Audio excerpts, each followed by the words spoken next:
mi salmini mon bandiraɓe tedduɓe woni muyago ngo ko arde ɗo henna mi hollita mon weltaram e weytaram e radio Daka Madina Gounass cosango ko ɓooyani ko radio men ko radiam ko radio ma ko radio makko firti ko radio fulɓe neɗɗo noon hay so goɗɗo andanima andu hoore ma so goɗɗo yiɗanima ne yidu hoore ma yidde nde ni eɗen poti famde taw neɗɗo yiɗetake neɗɗo ko yiɗirte hunde a waɗat kana hawrani fittandam kono hawrani diinam e kana hawrani laslam e cosaan am e yiddam yidma neɗɗo kadi añatake ko añirte aɗa wawi añirde mi wonde mbadam e jikkam e leydam e diinam e yahdu am fof hawrani e beleɗe fittanu gañaka ɓaade noon wonde neɗɗo yiɗatake ko yiɗirte kala goto e men yo daro siftora wonde neɗɗo ena wawi añde goɗɗo kono wawa añde hoore mum nden noon jiɗen koye men enen fuu ma woɓɓe jiɗir en ko jiɗɗen koye men ko hay sonno ɓe belaka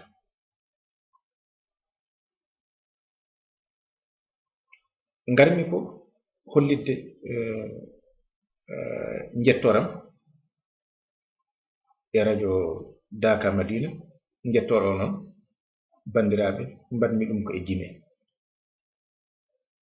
mbaɗa ñaago noon yaafuye so tawi jime ɗe walla lowdi ndi hawranani goto e moɗon tawata ko wona sago wonno sago koyo hawranen enen fof ko ni henna jettoro o lelori e jime he Daka Madina Gounass radio Daka ewnago ooli duñi duƴƴi ala ɗo heɗaka diine e enɗam a habri goto humpaka olel dande sori duule feri burti hay nokku ɗawaka cimti cosaan fulɓe e ɓure kalifa moññingaka ceerno Tijani kuufɗo mo ɓi ñaaka ŋooɓaka daraniɗo potal kisal mo barke mum sooyaka biiɗo sunna ko laawol senaare ko gollal so waso kay tawnaka sunnu noon e nder sunna ko ɗum sonno dañaka Seydi Ba o habri ɓure makko ala ɗo dañaka hayo radio Daka sabu ngo koyo wel hay mo welaka bandiraɓe tedduɓe ko ɗum ɗo wonno jettoram e jaɓɓogolam radio Daka Madina Gounass jettoro ha hande eɗen paramo e ha hande seremɓe men halifaɓe men Madina Gounass eɗen gardina hen hono ceerno Jalaluddin mo ganduɗa hay paho e fulɓe jaafuɗon somi wi noon nani inde makko kala neɗɗo hande pullo to mbawɗa wonde e duunde aduna o anani inde makko nanirɗa noon ko balle ɗe o waɗi e pulago kalen hen ceerno Siraju Thiam mo ganduɗa hande ala fof ko woni e yidde mum sowona yimnude pulago njehen e daraniiɓe kadi haa hannde yamtindiriɓe e maɓɓe dariiɓe haa hannde haa ɗeɗo golle mbaawi siinde hannde hono ngoɗo radio waawi dañaade ɗo Madina Gounass sikki alaa seɗen kaala ɗum alaa e sago kaalen Abou Ndiaye mo ngannduɗaa hoore ma ɓe ngannduɗaa hoore ma ko funeere kumpital e kala darodiiɓe e maɓɓe e kala pullo mo ngannduɗaa aɗa darani pulaaku aɗa haɓano pulaaku gila e darti ma haa e jewte ma haa e jangde ma haa e janngingol ma haa e bindugol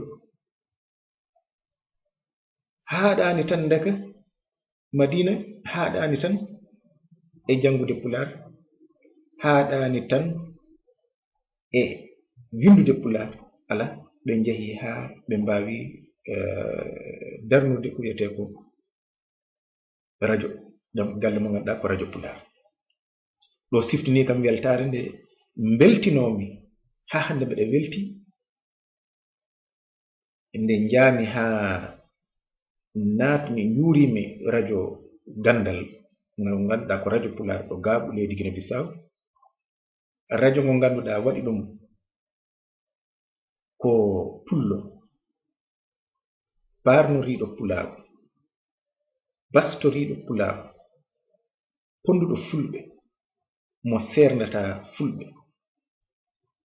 biyeteeɗo o Umaru Diawo oɗon nganndi ko journaliste mawɗo hannde nde ko Amérique toon o woni omo jokki golle makko toon kadi o kanko sinci radio gaabu anndiraango radio gandal mo ngannduɗaa hoore ma gila e kabaruuji haa e programme ji mum kala ko waawnoo wonde ko e ɗemngal pulaar laamngal woni ko waɗetee eɗen jetta noon kadi e kala ɓe ngannduɗaa mbaɗii hono ɗen ɗon golle cosi hono ɗin ɗon radioji gila to Fuuta Tool haa to Fuuta Jalon haa ɗo Guinée Bissau mbiɗen ɗo gaabu ɗo eɗen ndari eɗen ndarodi ndeka e yimɓe ɓe ngannduɗaa hoore ma ɓe en potaani ni majjude ngonka mumen ko ɓuri himmude ko enen fulɓe yen calo hannde yen calo keeri ɗi ngannduɗaa hoore ma waɗi ɗum ko tubakooɓe keeri ɗi ngannduɗaa hoore ma waɗi ɗum ko añɓe leñol ngol caloɗen keeri ɗi enen fof e sertude leyɗeele e sertude kinɗe kono ciftoren tan ken neɗɗo gooto ɓe mbi laaci waandu ko ndu waawi juɗde fof ko laaci kii ko waawi juɗde fof so a mucciki tan waandu no foti noon tinat enen fof ken pullo seɗen ceerine waasataa tawa seerni men tan ko leyɗeele ɗe kono hay ɗum sen jaɓi hannde nde en njii technologie waawirendinde en enen kala waɗi en e ndeer suudu wooturu gooto e men fof no yiya mo meeɗaani yiide gooto e meeɗen fof no faama e pulaagu ko meeɗaani faamde gooto e meeɗen fof no yiya musidɓe mum fulɓe banndiraaɓe mum e leyɗeele ɗe nganndanɗaa hoore ma teppere makko waawaano yettaade nden noon eɗen jetta Allah guurtuɗo en e yidde wuurtinde ɗemngal men wuurtinde leñol men on njaaraama ko musidɗo mon Cheikh Oumar Sall arno hollidde njettorno e radio Daka Madina Gounass on njaaraama